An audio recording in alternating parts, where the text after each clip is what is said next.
정상됐어요? 예, 파워포인트. 자, 기도하신 후에 우리 기도에 시작하도록 합시다. 우리 같이 기도하겠습니다. 전능하신 하나님, 하나님의 능하신 손길과 또한 하나님의 능하신 능력을 통하여서 하나님의 은혜 가운데 살고 또한 하나님의 은혜 가운데 우리 생명을 또한 우리 인생을 살아갑니다. 오늘 이 저녁에 또한 주께서 우리를 불러서 하나님 말씀과 또한 하나님의 은혜로 우리의 영혼을 강건하게 할 뿐만 아니라 또한 우리의 마음을 다하여 주 앞에 기도하며 하나님의 은혜를 갈망하며 주 앞에 나오도록 불러주심을 알고 온 힘을 다하여 주께 나아가 열심으로 나를 찾으라 구하라 말씀하신 주의 말씀에 따라 그 말씀을 의지하여 주 앞에 나가는 귀하고 복된 시간 되도록 도와주옵소서. 이 시간 하나님을 찬양합니다. 주께서 우리 찬양 가운데 영광을 받으시기 소망하며 살아계신 예수 그리스도로 기도합니다. 아멘. 우리 하나님 찬양하도록 합시다. 주의 사랑을 찬양합시다.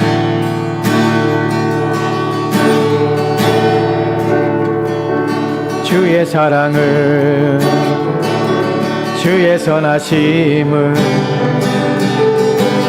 주의 은혜를 생각해보라. 하늘보다도 더 높으신 아버지의 사랑 크고 놀랍네. 아버지 사랑 크고 놀랍네. 주의 사랑을 주의 선하심을 주의 은혜를 생각해보라. 하늘보다도 더 높으신 아버지의 사랑 크고 놀랍네.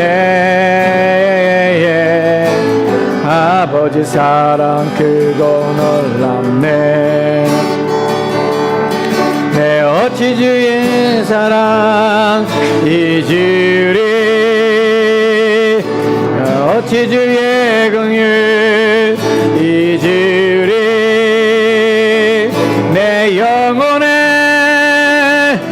모든 소원 만족시킨 하나님. 주의 사랑을 주의 선하심을 주의 은혜를 생각해보라. 하늘보다도 더 높으신 아버지의 사랑 크고 놀랍네. 아버지 사랑 크고 놀랍네. 나귀를 잃고 헤맬 때 그 사랑 날 찾아 내셨네. 내 영혼의 모든 소원 만족시킨 하나님. 주의 사랑을 주의 선하심을 주의 은혜를 생각해보라. 하늘보다도 더 높으신 아버지의 사랑 크고 놀랍네. 아버지 사랑 크고 놀랍네. 은혜 아니면 살아갈 수가 없네. 마저도 다 주의 것이니 세상 평안과 위로 내게 없어. 예수 오직 예수뿐이네. 은혜 아니면 살아갈 수가 없네. 은혜 아니면 살아갈 수가 없네. 마저도 다 주의 것이니 세상 평안과 위로 내게 없어. 예수 오직 예수뿐이네. 그 신계회 다 볼 수도 없고 작은 고난에 지쳐도 주께 묶인 나의 모든 삶 버티고 견디게 하시네. 은혜 아니면 살아갈 수가 없네. 나의 모든 것 다 주께 맡기니 참된 평안과 위로 내게 주신 예수 오직 예수뿐이네. 은혜 아니면 살아갈 수가 없네. 마저도 다 주의 것이니 세상 평안과 위로 내게 없어도 예수 오직 예수뿐이네. 그 신계획 다 볼 수도 없고 작은 고난에 지쳐도 주께 묶인 나의 모든 삶 버티고 견디게 하시네. 은혜 아니면 살아갈 수가 없네. 은혜 아니면 살아갈 수가 없네. 나의 모든 것 다 주께 맡기니 참된 평안과 위로 내게 주신 예수 오직 예수뿐이네. 그 신계획 다 볼 수 없고 그 신계획 다 볼 수도 없고 작은 고난에 지쳐도 주께 묶인 나의 모든 삶 버티고 견디게 하시네. 은혜 아니면 살아갈 수가 없네. 나의 모든 것 다 주께 맡기니 참된 평안과 위로 내게 주신 예수 오직 예수뿐이네. 은혜 아니면 살아갈 수가 없네. 나의 모든 것 다 주께 맡기니 참된 평안과 위로 내게 주신 예수 오직 예수뿐이네. 예수 오직 예수뿐이네. 예수 오직 예수뿐이네. 예수 오직 예수뿐이네. 아멘. 아멘. 같이 기도할까요? 하나님, 이 시간에도 하나님 은혜가 우리 가운데 필요합니다. 우리의 마음의 평안, 또한 인생을 살아갈 의미와 목적, 또한 우리로 하여금 인생에 닥쳐오는 어려움과 환난과 또한 곤고함과 또한 인생의 헛됨과 무의미함을 우리 마음에 느낄 때마다 하나님의 도우심과 또 하나님께서 우리 마음을 굳게 하신 은혜가 필요합니다. 하나님, 이 시간 우리의 마음을 강하게 하시옵소서. 지치지 않게 하시고 약하지 않게 하시고 뒤로 물러가지 아니하게 하시고 끊임없이 하나님을 의지하며 신뢰하는 마음을 달라고 이 시간같이 하나님 앞에 기도하도록 합시다. 같이 하겠습니다. 하나님, 이 시간 주 앞에 온 마음을 다하여 하나님을 찾으며 하나님의 은혜가 아니면 우리가 어떤 것도 할 수 없으며 하나님의 은혜가 아니면 이 땅을 살아갈 의미와 또한 이 땅을 살아갈 목적과 이 땅을 살아가야 될 하나님 우리의 마음의 공허함과 헛됨 가운데 빠져 우리의 삶에 의미 없으며 덧없음을 인하여서 지치고 상할 수밖에 없는 우리 인생길임을 알고 하나님의 은혜가 날마다 우리 마음에 부어져서 지치지 아니하며 또한 뒤로 물러가지 아니하며 또한 꺾이지 아니하며 주저앉지 아니하며 하나님을 믿는 믿음으로 말미암아 살 수 있으며, 일어나 하나님이 원하시는 삶으로, 하나님이 바라시는 삶으로 우리의 인생의 삶을 하나님이 이어나가며, 또한 끊임없이 하나님을 의지하며 살 수 있게 하심을 하나님 믿고 의지하며 주 앞에 서오니, 자, 우리의 마음에 주님을 향하게 도와주시고 우리의 삶을 하나님께 이탈하게 도와주시며 하나님의 도우심을 구하며 주 앞에 나아가도록 주여 도와주옵소서. 우리의 마음을 웃게 하시고 우리의 영혼을 붙잡아 주어서 하나님, 우리가 뒤를 돌아보지 아니하고 오직 위의 부르심을 따라서 위를 바라보며 주를 바라보며 우리 인생을 살아가도록 주여 도와주옵소서. 우리의 시간, 우리의 마음을 강하게 하시며 우리의 마음을 웃게 하시며 우리의 마음을 힘있게 하시며 능력과 권능을 힘입어 주 앞에 살도록 도와주옵소서. 그래서 예수께서 우리 가운데 거하시고 그 시민의 하나님의 능력을 힘입어 주와 연합 가운데 모시는 은혜와 우리 가운데 충만함을 내마 주님 의지하며 살도록 주여 도와주옵소서. 이 시간 주님 앞에 나온 자들의 마음을 평안과 하나님의 주의 위로로 말미암아 우리의 마음을 세우시옵소서. 하나님을 통하여서 우리의 마음이 힘있게 도와주시고 강하고 담대함으로 세워주는 게 복된 시간들도 주여 도와주옵소서. 이 시간님께서 우리 가운데 함께 하시고 은혜의 풍성함으로 채워주시고 나오니 주님 역사에 오옵소서. 주님 함께 하옵소서.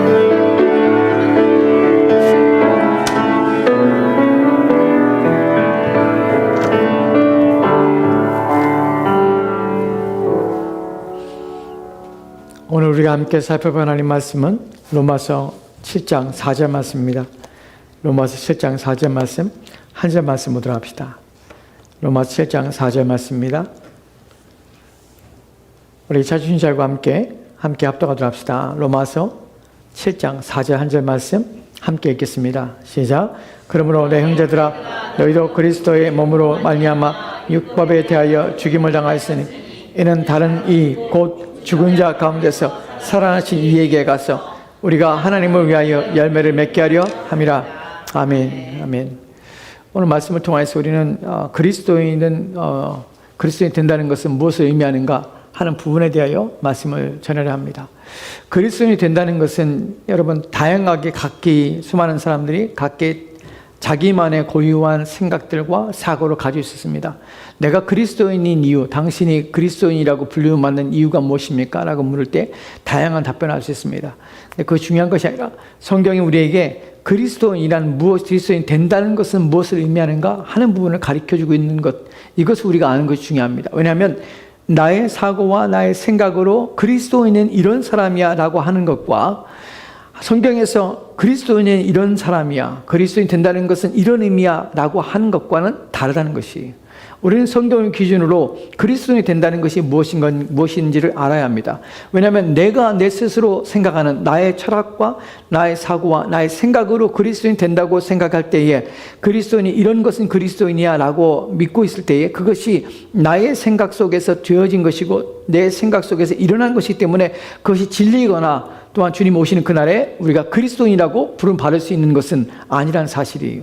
그리스도인으로 부름받고 그리스도인으로서의 정체성과 그리스도인이 무엇인가 하는 부분은 성경에서 말하고 있는 내용들을 우리가 명확하게 하지 않으면 우리는 내 스스로 나는 그리스도인을 생각하지만 그날에 내가 그리스도인이 아닐 수 있다는 사실이 우리의 철학과 우리의 생각 속에서 만들어낸 사고가 그리스도인 되게 하는 것은 아니기 때문에 그래요. 내 생각이 나를 천국에 들어버리지 않습니다. 내 사고가 내가 만들어내는 사상과 또한 내가 만들어내는 판단과 기준이 나를 천국에 들어가는 것은 아닙니다. 오직 성경에 있는 기준과 성경이 말씀하고 있는 내용이 거기에 부합할 때야 우리가 하나님 나라에 가게 되며 영원한 천국에 주님과 함께 거하게 되는 것입니다. 그렇기 때문에 그리스도인이 된다는 것은 무엇인가, 성경이 무엇라 말하고 있는가 하는 부분을 살펴보는 것은 정말 중요합니다. 장로님, 온풍기 좀 꺼주실래요? 많이 더운 것 같은데. 오늘 우리가 살펴볼 내용 통해서 우리가 세 가지 내용을 살펴볼 것인데, 하나는 무엇이냐면 그리스도인에 대해서 그리스도인은 무엇인가 성경이 말하고 있는 내용인데 첫 번째 내용을 살펴볼 것이, 그 다음에 그리스도인의 삶을 통하여서 삶의 요소들은 무엇인가 하는 부분을 살펴볼 것이고, 마지막으로 그리스도인의 정의에 대해서 여러분의 말씀을 드릴 것입니다. 첫 번째 우리가 살펴볼 로마서 7장 4절 말씀 다시 한번 볼게요. 천천히 제가 읽겠습니다. 여러분, 이 본문을 읽으면서 여러분들은 그리스도인이 무엇이라 말씀하는지를 좀 생각해 보십시오. 그러므로 내 형제들아, 너희도 그리스도의 몸으로 말미암아 율법에 대하여 죽임을 당하였으니 이는 다른 이 곧 죽은 자 가운데서 살아나신 이에게 가서 우리가 하나님을 위하여 열매를 맺게 하려 함이라. 서충환 집사님이 저걸 저 카메라를 딱 띄자고 해서 저걸 옮기자고 그랬는데 그 말이 맞네요. 저걸 띄어야 글씨가 딱 가리네 거기에. 야, 나는 괜찮다고 그랬는데 아니네. 서 집사님이 토요일 날 와서 해야 되겠네.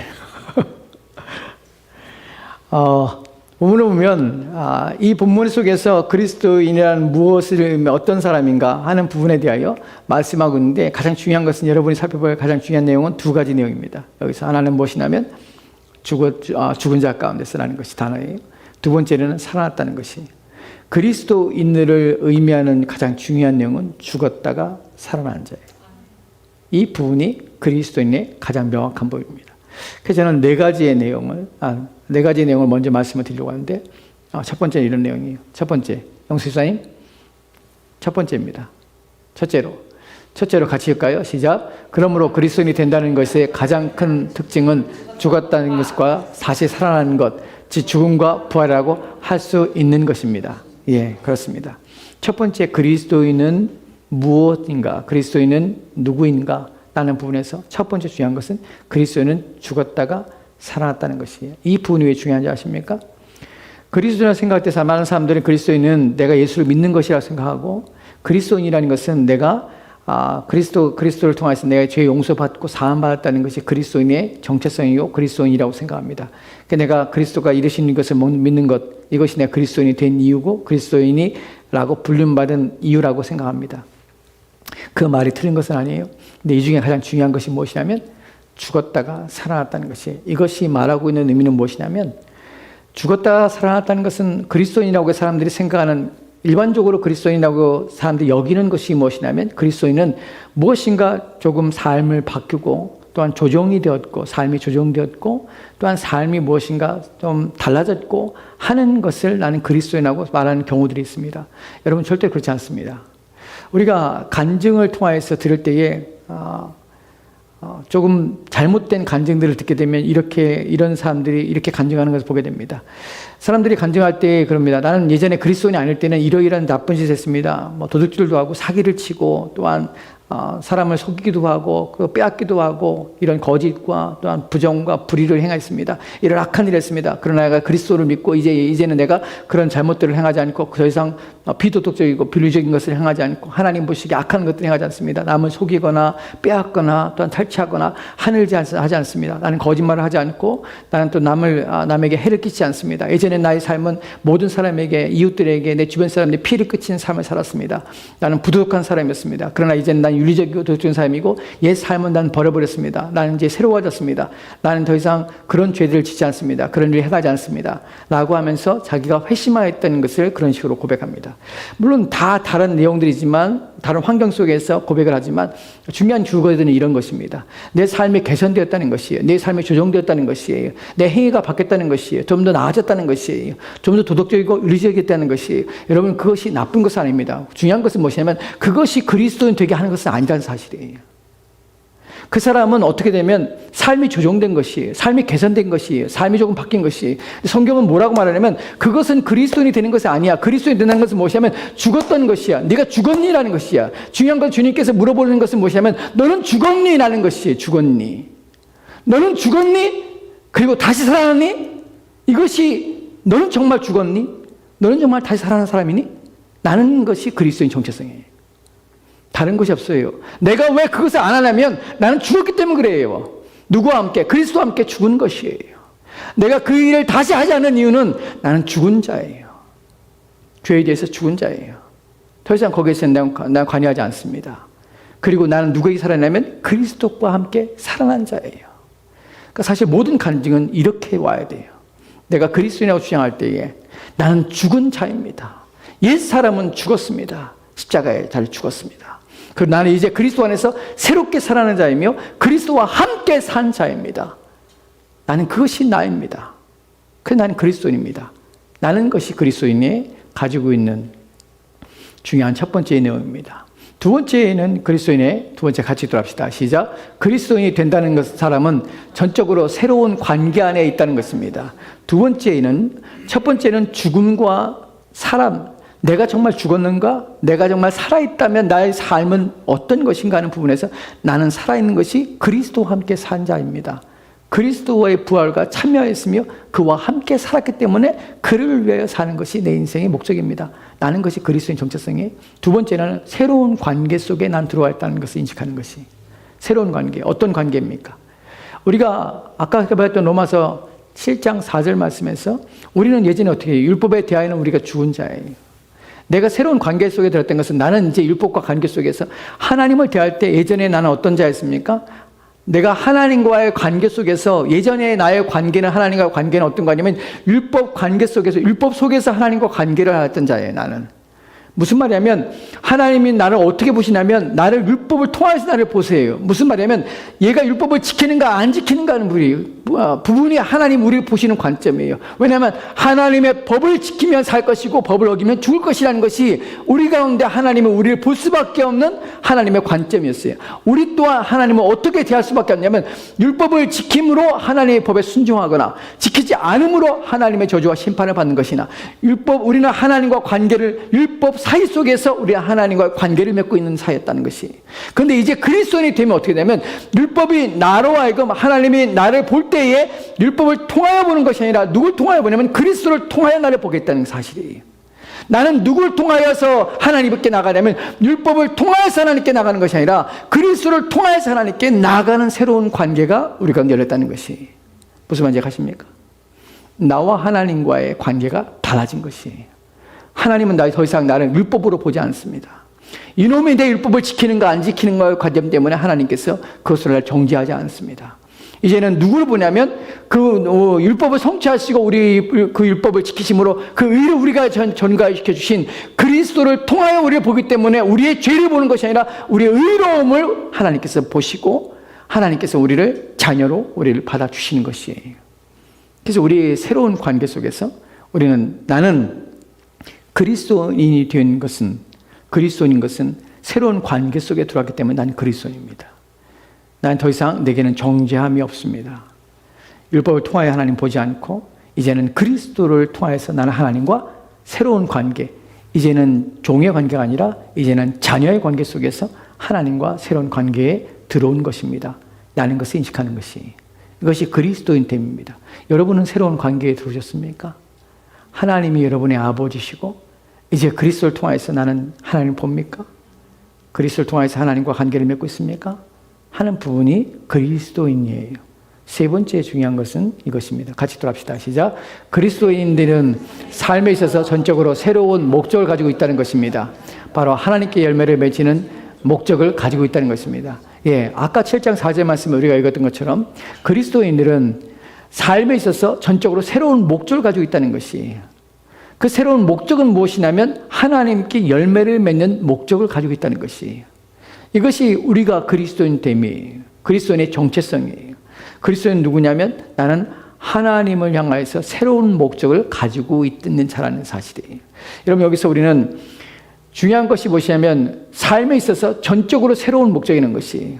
그리스도인은 삶이 개선되거나 삶이 조정되거나 하는 것이 아니란 차원은 그의 인생 전체가 송두리째 새로운 목적과 새로운 방향 속으로 돌아선 자예요. 이제는 나를 위해 사는 존재가 아니라 하나님을 위해 사는 존재로 바뀌게 된 것이에요. 이제는 내 육신과 내 삶의 내 인생의 가치와 의미가 완전히 바뀌어진 자예요. 이것이 그리스도를 통해서 죽었고 또한 그리스도를 통해서 함께 살았기 때문에 이제는 누구와 그리스도와 함께 연합한 자로서 새로운 목적과 새로운 삶의 의미를 가지고 인생을 살아가게 되는 자가 그리스도인인 것입니다. 여러분의 목적은 무엇입니까? 인생의 목적은 무엇입니까? 잘 살다가 편하게 살다가 은퇴해서 편안하게 노후를 보내고 이렇게 수명이 닿을 때까지 여러분 인생을 즐기다가 그러다가 인생을 마감하는 것. 그래서 물질적인 어려움 없이 또한 여러 가지 환경과 상황의 어려움 없이 그렇게 살다가 인생을 마감하는 것, 그것이 여러분의 인생의 목적입니까? 결코 그리스도는 그렇게 살지 못합니다. 그리스도인들에게는 삶의 목적은 내가 아닙니다. 자기중심적인 삶을 살 수 없습니다. 그리스도인의 완전한 목적은 무엇이냐면 하나님의 영광입니다. 그분 앞에 열매를 맺는 것입니다. 그분이 기뻐하는 열매를 맺어가는 삶을 사는 것입니다. 여기서 우리가 7장 4절 말씀에서 우리가 살펴보듯이 우리가 이제 그리스도 안에서 하나님께 열매를 맺는 삶을 살게 하신다는 것은 이 부분을 우리가 좀 더 명확하게 좀 분명하게 생각할 필요가 있습니다. 그럼 열매 맺지 않는 그리스도인은 어떻게 되는가 하는 부분이에요. 여러분, 그리스도인이 열매 맺지 않을 수 있습니까? 열매를 맺지, 하나님을 향하여 열매 맺지 않는데도 그리스도인이 될 수 있습니까? 7장 4절 말씀만 보면요, 거기서 우리가 율법에 대하여는 그리스도의 몸으로 말미암아서 우리가 율법에 대하여 우리가 죽었습니다. 그리고 그의 살아나심을 통해서 우리가 함께 살아나는데, 무엇 때문에 살아나냐면, 무엇을 하기 위해 살아나면 하나님께 열매 맺는 삶을 살기 위해 살아난 것이에요. 이뿐만 아니라 6장 4절에서도 우리가 그리스도와 함께 장사 지내고, 또한 그래서 우리로 하여금 그리스도와 살아날 때 함께 부활에 참여한 자가 된 것이, 그러니까 어떻게 새 생명 가운데 살게 하는 것이, 열매 맺는 삶을 사는 것이. 그렇다면 열매를 안 맺는 사람도 못 맺는 사람도 그리스도인인가 하는 부분은 생각해보고 고민해봐야 합니다. 우리가 복음서에서 밭에 대한 비유 속에서 세 번째 밭이 가시떨기에 떨어진 씨앗이죠. 거기서 그 씨앗이 나중에 가시들에 의해서 그 씨앗 떨어진 씨앗이 줄기를 자라고 나올 때 가시와 엉겅퀴를 통해서 그 세력이 약화돼서 열매를 맺지 못하는 세 번째 밭에 대한 내용이 나옵니다. 그 본문을 가지고 고민하고 그 본문을 설교를 한 적이 있습니다. 그때 제가 명확하게 얘기는 하지 않았지만 사실은 저는 세 번째 밭도 온전한 구원을 이루었다고 할 수 없다고 생각해요. 개인적으로 그렇습니다. 성경을 봐도 열매 맺지 않은 사람이 가능한가? 그리스도인이, 물론 이 부분에서 여러분 오해하면 안 됩니다. 신앙이 약할 수 있고, 또한 구원의 확신이 약할 수 있습니다. 또한 믿음이 약할 수 있습니다. 믿음에는 차이가 있습니다, 사람들이. 하지만 그렇다고 해서 이따 이후에 우리가 또다시 다섯 가지 내용을 살펴보겠지만, 여러분 중요한 것은 그리스도인 됨에 있어서 열매를 맺으려고 바당바당 애를 쓰지 않는 삶은 결코 가능하지 않습니다. 그냥 나몰라라고 인생을 살거나, 내가 목적이 내 중심적으로 내 인생을 살거나, 여전히 자기를 위하여 인생을 살거나 할 수 없어요. 왜냐하면 그리스도를 만난 사람은, 정말로 그리스도를 경험한 사람은, 그리스도가 내 안에 있는 사람은 그렇게 인생을 살 수가 없어요. 살아보니까 그래요. 그리스도가 내 안에 있는데 내가 다른 생각하고 다른 삶을 산다? 그것이 가능하게 할까? 안 가능해요. 그리스도가 없으면 몰라요. 그리스도가 없으면. 근데 그리스도가 안에 있으면 달라져요.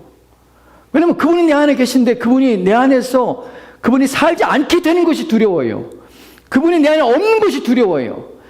내가 이 땅에서 그 어떤 것을 잃어버린 것보다 그분이 내 안에 없는 것이 두려운 것이고, 이 땅에서 어떤 것을 내가 포기하고 어떤 것을 내가 놓치며 어떤 것을 잃어버리는 것보다 그분을 잃어버리는 것이 더 두려워요. 이것이 신자예요. 그것이 신자인데, 왜냐하면 구원이 얼마나 놀라운 것인 걸 안다면, 여러분 그러지 않겠어요?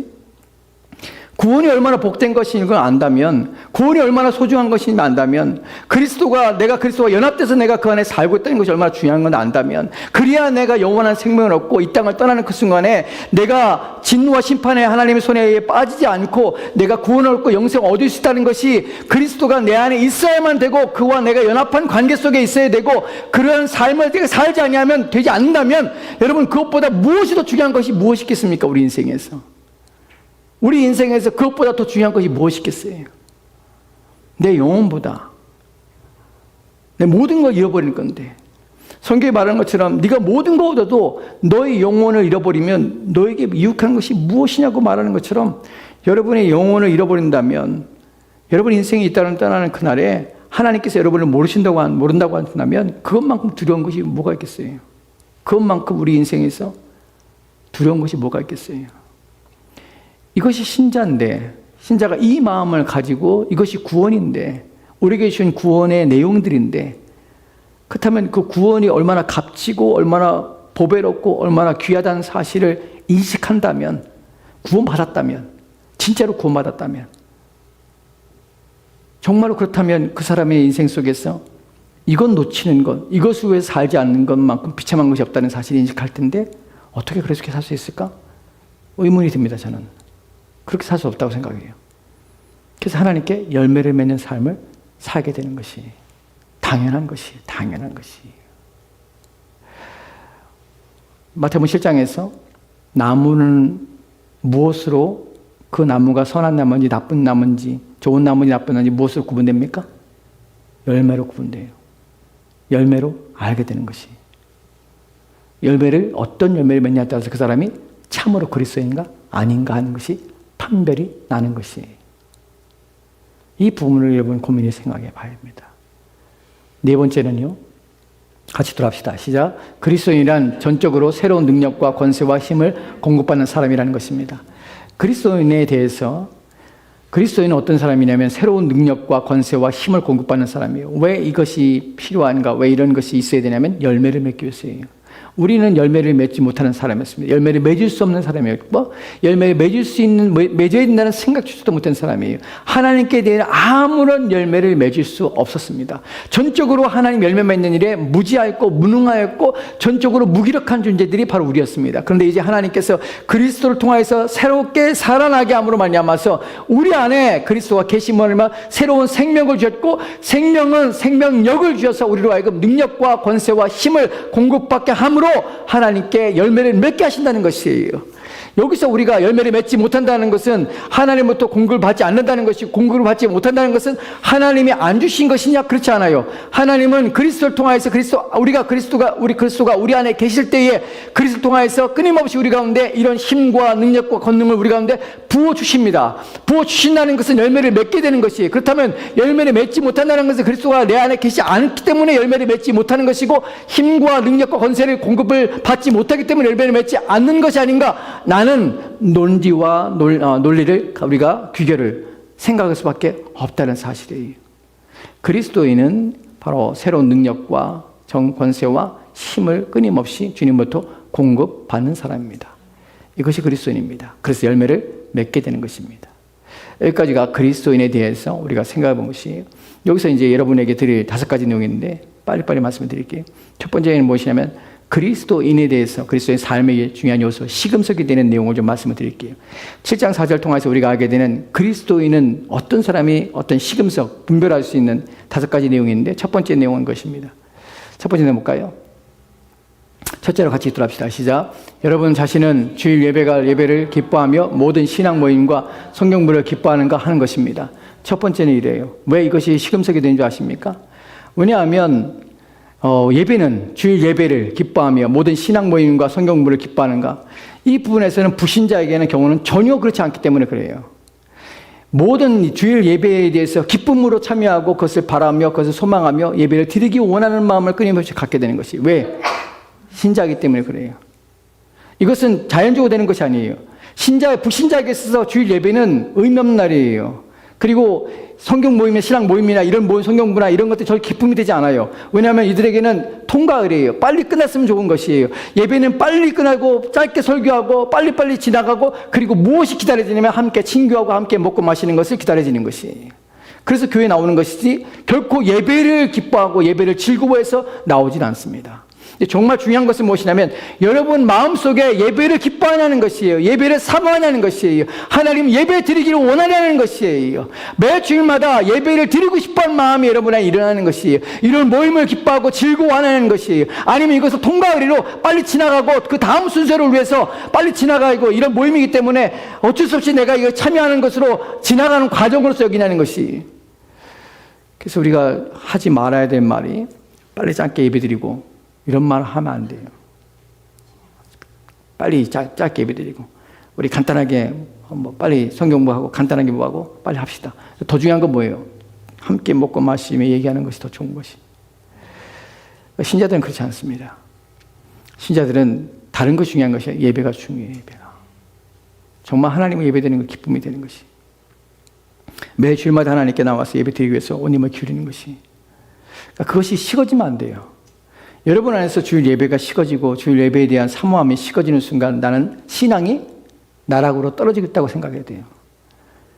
여러분, 예배는 무엇인가를 얻기 위해서 무엇인가를 받음으로 말미암아서 그 예배 시간에 목사의 좋은 설교나 또한 예배의 분위기나 이런 것 때문에 감동받는 것이 아니에요. 이건 감동이 아니에요. 그냥 내가 즐거운 것이, 내 마음 흡족한 것이. 예배는 그 전부터 준비되고 전부터 우리 마음속에 사모될 때부터 시작되는 것이. 올해도 제가 신청을 했는데 총회에 지금 6월 달에 총회가 있는데 총회에 참석하도록 노회에 부탁했어요. 아무도 갈 사람 없으면 저를 보내달라고. 가고 싶은 이유가 뭐냐면 총회 갔을 때 4년 전에 제가 총회에 참석했을 때 아침에 경건의 시간 갔는데 영어로 다 해요. 다. 뭐 설교도 그렇고 기도도 그렇고 모든 순서가 찬양도 처음 부르는 찬양이에요. 알지 못한 찬양이에요.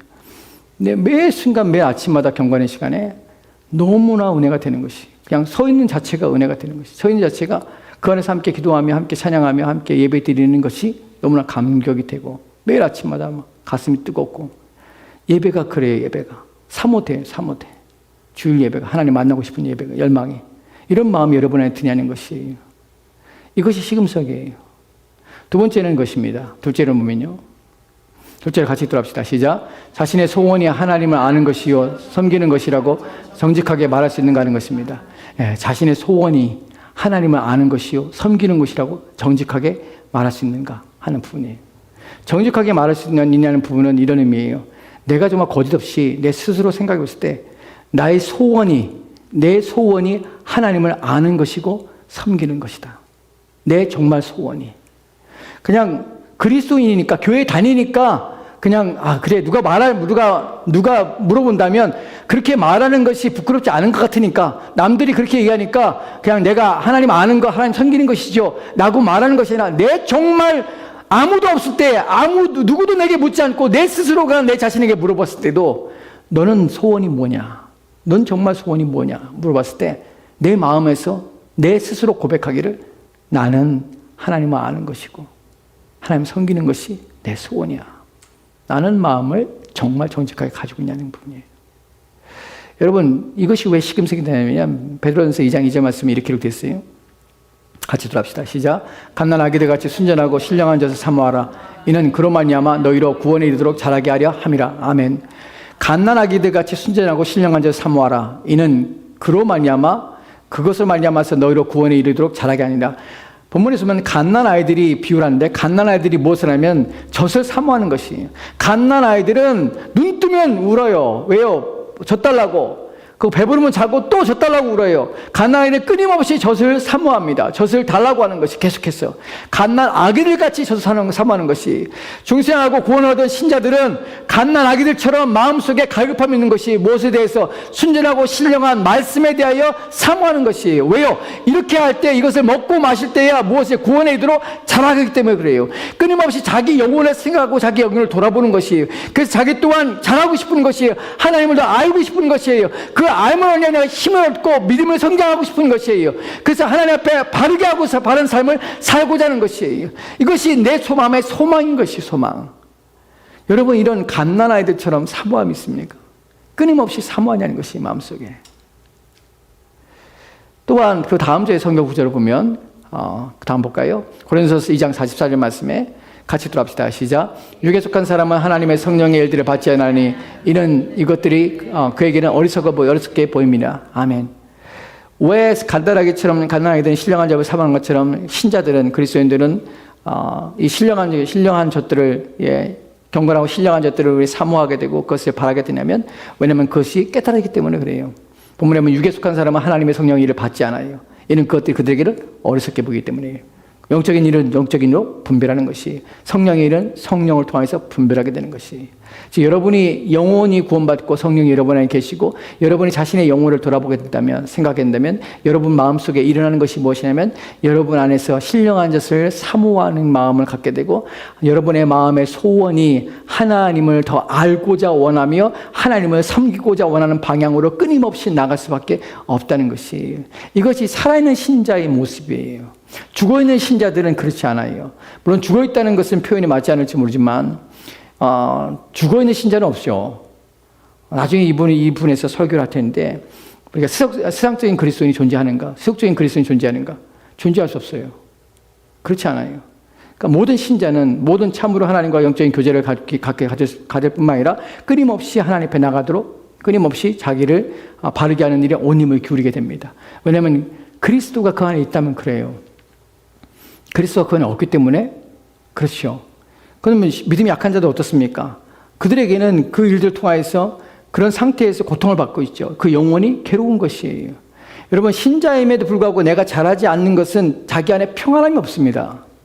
예수 그리스도를 내 안에 있는데 내가 신앙에 잘하지 않고 신앙에 성숙하지 않는 것은 내 스스로가 끊임없이 고민이 되고 갈등이 되는 것이에요. 도대체 내가 신앙생활 왜 이렇게 바르게 못할까? 내 신앙은 왜 이럴까? 내 영혼을 위해서 왜 이럴까? 내가 왜 이렇게 온 힘을 기울이지 못할까? 이것 때문에 끊임없이 갈등하고 끊임없이 힘들어합니다. 왜냐하면 자신의 안에 있는 성령이 끊임없이 우리 안에서 탄식하게 하기 때문에 그래요. 내가 그런데도 편안하다.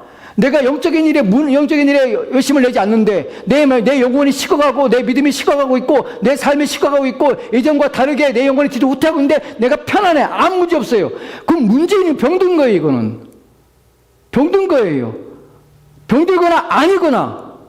왜냐하면 그럴 수가 없어요. 그럴 수가. 고통스러워요. 뒤로 물러가지 못하거든요. 자기 영혼 때문에 끊임없이 앞으로 나갈 수밖에 없는 것이, 자기 영혼 때문에 끊임없이 하나님 앞에 매달릴 수밖에 없는 것이, 그 안에서 역사하시는 성령이 마음에서 탄식한 우리 가운데 하나님께 기도하도록 끊임없이 요구하고 하나님 앞에 바로 서도록 우리 영혼을 이끌어 가시기 때문에 결코 가만히 있을 수 없어요. 절대로 편하지 않습니다. 절대로. 이 부분에서 우리가 명확하게 세 번째 봅시다. 세 번째 같이 읽겠습니다. 시작. 우리가 하나님을 생각하고 하나님께 돌아봤을 때 전에 가졌던 노예적인 공포와 더 이상 관계를 맺지 않았다고 솔직하게 말할 수 있는가 하는 것입니다. 이 부분에 대하여 지금 마음에 하나님과 관계 속에서 나는 하나님 관계 속에서 이제 양자로서 하나님과 관계 속에서 난 평안과 위로를 경험하고 있는가 하는 부분이에요. 근데 중요한 것은 무엇이냐면 이런 부분들이 가질 수 있어요. 사람들은 하나님을 생각할 때 아버지로서 그냥 좋을 수 있어요. 그냥 하나님에서 아무런 꺼리낌이 없을 수 있어요. 평안함을 가질 수 있습니다. 근데 문제는 무엇이냐면 이 사람들이 무엇을 통과하지 않고 평안함을 누리는 것은 거짓말이에요. 가짜예요. 무엇을 경험하지 않고냐면 바로 하나님 앞에 노예적인 공포와 또한 하나님에 대한 진노에 대한 두려움 없이 내가 하나님에 대해서 그냥 무조건 막연한 사랑과 하나님의 은혜에 대해서 생각하는 이런 생각의 차원으로 넘어온 이 사람들은 거짓이에요. 가짜예요. 진짜는 어디를 경험하냐면 하나님과의 노예적인 관계 속에서 고통하고 신음하였던 무섭고 두려움을 가지는 시간을 분명히 가집니다. 왜냐하면 하나님 만날 때 어떻게 만나냐면 우리는 하나님의 사랑을 경험하는 것은 뭐가 있어야 사랑이 있습니까? 죄에 대한 심판이 있어야 하나님의 사랑이 무엇인지 아는 것이. 하나님의 사랑이 무엇인지, 하나님의 사랑은 왜 하나님의 사랑입니까? 왜냐하면 나는 사랑받을 자격이 없는 자였기 때문에 그래요. 근데 그것이 없이 어떻게 하나님의 사랑을 이해하고 우리가 죄를 지은 것에 죄에 대한 인식이 없는데 불구하고 어떻게 용서를 이해하겠습니까? 우리는 그런데 그럴 수 있어요. 하나님이 용서하시는 하나님 때문에 끌리는 것이에요. 하나님은 사랑의 하나님 때문에 끌리는 것이에요. 무엇이 없어도 죄에 대한 깊은 이해 없이, 하나님에 대한 두려움 없이, 하나님의 진노에 대한 두려움 없이, 공포 없이도 우리는 하나님의 사랑, 하나님 은혜에 우리는 빠질 수 있어요. 근데 그것은 때가 지나면 다 의미 없는 것이에요. 진짜는 무엇이냐면 노예적인 관계, 공포를 우리는 먼저 갖습니다. 왜냐하면 우리가 하나님을 경험할 때 하나님께서는 우리에게 죄를 보여주시고 우리의 상태를 보여주시기 때문에 그래요. 그래서 공포를 느낍니다. 두려움을 느끼게 되는 것이. 이때에 우리가 하는 것이 무엇입니까? 내 영혼이 어떻게 하면 구원을 얻을 수 있을까? 어떻게 하면 이 비참한 상황에서 내 영혼이 구원을 받을 수 있을까? 하는 절규와 절망에 빠지게 되는 것이. 그때 누가 필요합니까? 그리스도가 필요한 것이. 그때야 그리스도를 의지하게 되는 것이. 이것이 과정이에요. 이것이 앞에 것이 없으면 뒤에 것은 거짓입니다. 그래서 어떻게 노예적인 공포를 갖게 되는 것이. 근데 노예적인 공포만 가지면 안 됩니다. 우리는 하나님 관계 속에서 노예적인 공포 때문에 하나님 믿는 것은 아니에요. 우리는 이제 어떻게 들어왔습니까? 노예적인 공포 가운데 있다가 이제 누굴 만난 것입니까? 우리를 벗어나게 하고 우리를 해방시키며 우리를 자녀로 인도하시는 그리스도를 만나게 되므로 그를 통하여서 우리가 죄사함 받고 그를 통하여서 하나님의 진노에서 벗어나 이제 은혜의 자리에 들어와서 이제는 하나님과 관계 속에서 공포와 노예의 자리가 아니라 이제 하나님의 사랑받는 자녀로서의 관계 속에서 들어오게 되므로 하나님 안에서 평안함을 얻게 되는 것이, 확신과 위로를 받게 되는 것이, 이것이 신자가 가지고 있는 상태입니다. 온전한 상태입니다.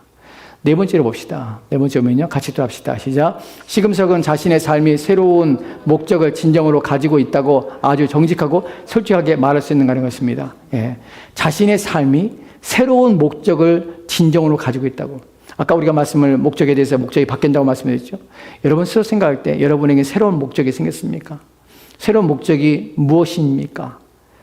하나님을 위하여, 하나님 영광을 위하여 사는 것이 여러분의 인생의 목적이 됐습니까? 그것밖에 없습니다.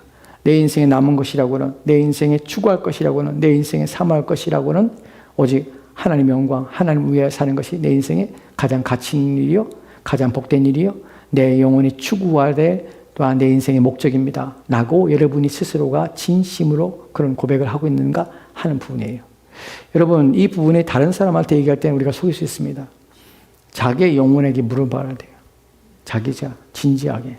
그리고 내 삶이 그렇게 살고 있는가를 생각해 봐야 돼요. 내가 추구하고 있는 것이 무엇인가를 스스로 생각하다 보면 자기에게 진실해 보면 우리가 정말인지 아닌지를 생각해 볼 수 있는 것입니다. 다섯 번째 마지막으로 봅시다.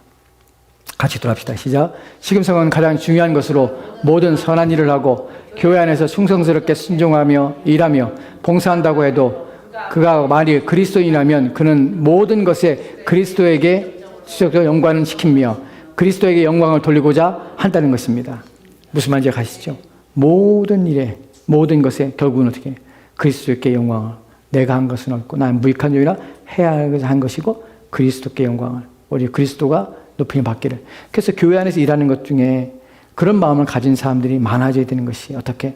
무슨 일을 할 때에 잘하려고 하는 것이 아니라 또한 모든 걸 할 때 어떤 것을 또 화려하게 또 멋있게 하려는 것이 아니라 이것이 정말 주님 앞에 합당하고 주님께서 기뻐하신 일인가 하는 부분을 생각하는 것이 우리는. 이것이 정말 하나님께 영광이 되는 것인가? 이것 통하여서 우리는 하나님께서 기뻐하신 일을 하고 있는가? 또한 내 목적은 이걸 통하여서 내 자신이 드러나고 있는 내 자신이 사람들이 인정받고 칭찬받기 위해 하는 것인가? 아니면 정말 이것이 하나님 교회이기 때문에 하나님의 일이기 때문에 하나님께서 기뻐하신 일이기 때문에 내가 누구도 알아주지 않아도 내가 하고 있는 것인가? 하는 부분에 대하여 여러분은 생각해 보셔야 돼요. 정말 왜 하고 있는가? 그리고 하는 목적과 의도가 오직 그리스도께 관련되어 있고 그리스도 영광을 위하여 하고 있는가 하는 부분입니다. 이 부분이 여러분이 내가 그리스도인가 아닌가를 구분할 수 있는 중요한 시금석이 되는 것이에요. 마지막으로 우리가 성경 한 구절 보고 마칠 텐데 중요한 내용이 있습니다. 7장 14절 말씀 다시 한번 볼까요? 그러므로 내 형제들아 너희도 그리스도의 몸으로 말미암아 이제 그리스도의 정의에 대해서 말씀을 드릴게요. 그리스도의 몸으로 말미암아 율법에 대하여 죽임을 당하였으니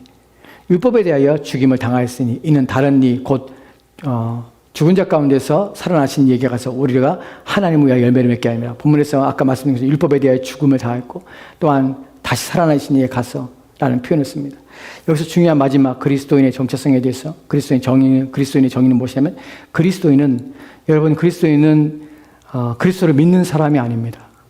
그리스도인은 그리스도가 용서받은 자체 또한 그리스도인이 되었다는 것이 내가 하나님을 믿기 때문에 그리스도가 이루신 일을 내가 단순히 믿기 때문이 아니라 그리스도가 이루신 무엇을 믿는가 하는 부분이 중요해요. 이 부분을 알아야 한다고 지금 바울이 지금 말하고 있는 것이 무엇에 대한 얘기입니까?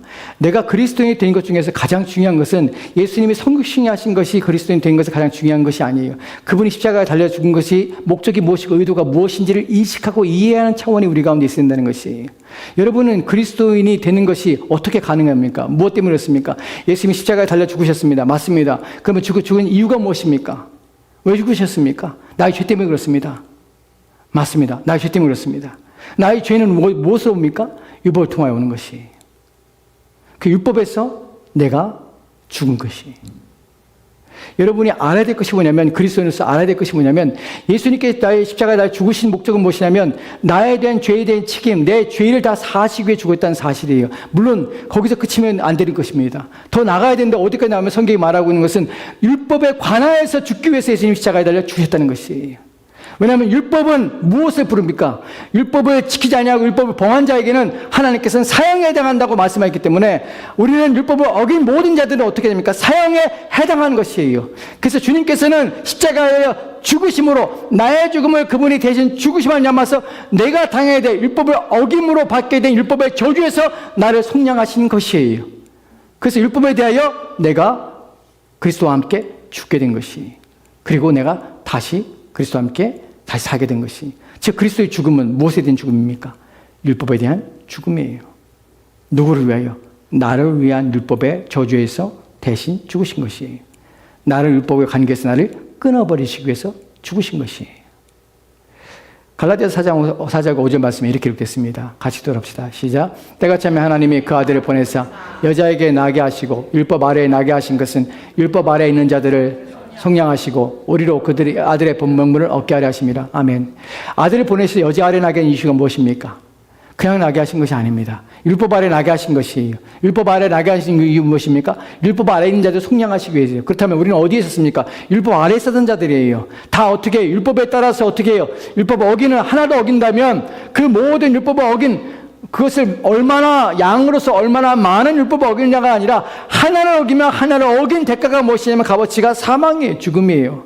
모두가 율법 아래에 있는 것이에요. 근데 율법 아래에 있는 자를 속량 값을 지불하고 사신 것이에요. 그 십자가에 죽였다는 것은 어디에서 우리를 자유케 하십니까? 율법에서 자유케 하신 것이에요. 율법에 대하여 주님께서는 죽으셨고 또한 율법에 대하여 주님께서는 그 죄책을 다 담당하셨고 그 율법의 저주에서 우리를 값을 지불하고 사신 것이에요. 그래서 우리가 율법에서 더 이상 율법을 통하여서 구원에 이르거나 더 이상 율법이 우리 가운데 살지 않게 되는 것이 어떤 의미에서? 구원의 차원에서. 이 말이 무슨 말입니까? 우리는 더 이상 율법을 지킴으로 구원받지 않습니다. 더 이상 율법은 우리의 구원의 조건이지 않습니다. 율법은 무엇입니까? 하나님의 성품으로서 우리가 이제 지켜야 될 하나님을 닮아가는 수단으로서 율법은 우리 가운데 요구하고 있는 것입니다. 이것이 율법에 통해서 본문을 통해서 우리가 알게 되는 그리스도인의 우리가 그리스도의 십자가에 죽으신 목적과 의도입니다. 많은 사람들이 이 부분에 대해서 전혀 알지 못하고 관심을 기울이지 않습니다. 단순히 십자가에 죽었다는 사실, 내 죄를 사하기 위해서 죽었다는 사실. 죄는 어디서부터입니까? 죄는 율법의 죄를 가져오고 죄를 죄되게 하는 것이에요. 우리가 나중에 보겠지만 로마 10장에서 율법의 온 주신 목적은 죄를 심히 죄되게 하는 것이에요. 죄를 드러나게 하는 것이에요. 그래서 율법에 비춰질 때에 모든 죄는 드러나게 되는 것이에요. 드러나게 될 때 어떻게 됩니까? 우리는 오라 공고한 삶이라. 이 사망에서 누가 나를 건져내리라 라고 할 수밖에 없는 것이. 그때 우리는 그리스도께 나아가게 되는 것이. 그리고 그리스도 통해서 구원을 얻게 되는 것입니다. 이것이 구원의 방식입니다. 하나님께서 왜 여자에게 나게 하셨는가? 왜 인간이 되게 하셨는가? 왜요? 율법의 저주에서 우리를 속량하기 위해서 그렇습니다. 이것을 알지 못하는 데면 여러분 구원을 받았다고 말하는 것이 가능하겠습니까? 저는 그렇게 생각하지 않습니다. 왜냐하면 이런 사실을 모르는데 어떻게 내가 구원받았습니까? 도대체 무엇으로 구원받았습니까? 어디서 구원받은지 알겠어요. 율법의 저주에 대해서 알지 못한다면, 이런 진리에 대해서 알지 못한다면 내가 용서받은 것이 도대체 무엇을 용서받은 것이에요? 내가 자유케 된 것이 도대체 어디서부터 자유케 된 것이에요? 내가 벗어나고 내가 그리스도 통해서 의롭게 된 것이 도대체 어떻게 의롭게 된 것이에요? 무엇 때문에? 무엇으로 의롭게 된 것이에요? 이런 율법이 가지고 오는 저주와 심판이 없다면, 율법이 나로 하여금 이런 심판을 나를 가두어서 하나님의 저주 가운데 나를 저주가 놓게 한다는 것을 인식하지 않는 한 내 죄가 무엇이고 내가 사함받을 것이 무엇이고 내가 구원받을 때 이유가 무엇이고 하는 것을 전혀 모르는 무지한 상태에서 어떻게 용서와 구원과 또 하나님의 은혜에 대해서 어떻게 이야기하고 말할 수 있으며 그것에 대해서 확신한다고 확신을 얻을 수 있겠습니까? 없어요. 성경에서 말하는 이유가 이런 진리에 대해서 인식할 때야, 이렇게 바르게 이해할 때야 내가 어디서 구원받았는지, 왜 그리스도 십자가에 달려 죽으셨는지, 왜 죽으심의 목적이 무엇인지 이해가 돼야 내 구원이 확실한 것이. 그래서 주님께서는 여자의 몸에 나셨구나. 그래서 내가 이러한 상태에 있었구나. 그렇기 때문에 나는 반드시 그리스도와 함께 십자가에 달려 함께 죽어야 되는구나. 그리고 그의 살아나심에 함께 살아야 되는구나. 나의 의로움이 그리스도께서 주시는 의가 내 의가 되는구나. 왜요? 그렇지 않으면 나는 율법을 지키지 않은 자가 되기 때문에. 주님께서 내 죄책만 달라 죽으셨어요. 그럼 남은 죄책 없는데 또다시 주님께서 우리의 죄책에서, 모든 죄책에서 우리를 사하시고 율법에 대하여 우리가 죽지 않으면 어떻게 됩니까? 주님께서 부활할 때 우리가 그냥 살아났다면 여전히 율법은 우리 가운데 요구할 것이에요. 또 지켜라. 그건 과거의 문제야. 네가 여지껏 행했던 죄에 대한 문제야. 앞으로 지을 문제는 어떻게 할 것이냐? 우리 가운데 물을 것이. 그런데 그리스도 십자가 죽으실 때에 율법에 대하여 단번에 죽으심으로 말미암아 율법의 관계에서 우리를 끊어내신 것이에요. 그 더 이상 율법 요구가 우리 가운데 요구되지 않게 하신 것이에요. 단번에 완전히 우리를 자유케 하신 것이에요. 이런 사실을 인식하고 이해할 때야 구원의 의미가 명확해지는 것이에요. 그리고 구원의 은혜에 감사하게 되는 것이에요. 이런 부분들을 여러분이 알고 난 그리스도인이라면 이런 진리의 내용을 통해서 여러분의 구원을 확실히 하시고 그리스도께서 오신 목적과 의도를 이해하고 그래야 해서 내가 어떤 존재인지 어떤 자리에 이르는지 얼마나 복된 자리에 이르게 된지를 여러분이 아시고 깨닫고 감사하시고 이 자리에 합당한 부르심의 자리에 합당한 삶을 사시기 바랍니다. 기도합시다. 오늘 주신 말씀을 가지고 여러분 우리가 그리스도 앞에서 받게 되고 그리스도 통하여 받게 된 것이 무엇인지 나는 내 자신에게 솔직하게 얘기할 때 내 자신이 그리스도인